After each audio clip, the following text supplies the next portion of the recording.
అందరికీ నమస్కారం. మేము మీ అగ్రికల్చర్ కాలేజ్ నైరా సూర్య వర్మి టెక్నాలజీ యూనిట్ స్టూడెంట్స్. ఈరోజు మేము మా యూనిట్లో వర్మి వాష్ ప్రిపేర్ చేస్తున్నాం.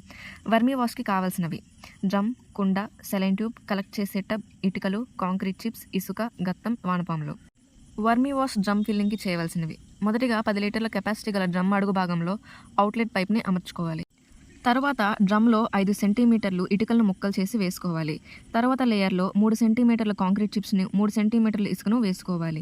గత్తాన్ని గడ్డలు లేకుండా చిదిమి పొడి చేసి డ్రమ్ నిండే వరకు వేసుకోవాలి. ఈ గత్తాన్ని 2 నుంచి 3 రోజుల వరకు నీటిలో తడుపుకుంటూ ఉండాలి, ఎందుకంటే గత్తంలో నుంచి వేడి వెళ్ళిపోవడానికి. 4 నుండి 5వ రోజున 1 కేజీ వానపాములను డ్రమ్లో వదులుకోవాలి. డ్రమ్ పైన కొండను ఏర్పాటు చేసుకుని సెలైన్ ద్వారా చుక్క చుక్క నీరు డ్రమ్లో పడేలా చూసుకోవాలి. 10 రోజుల నుండి వర్మి వాష్ను కలెక్ట్ చేసుకోవచ్చు.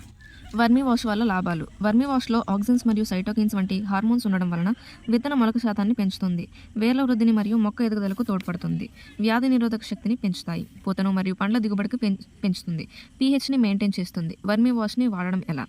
1 లీటర్ వర్మి వాష్ని 10 లీటర్ల నీటిలో కలిపి పూల మొక్కలు, కూరగాయ మొక్కలకి కలుపుకోవాలి. అలాగే పెద్ద మొక్కలకైతే 1 వర్మి వాష్ లీటర్కి 6 లీటర్ల నీటిని కలుపుకోవాలి.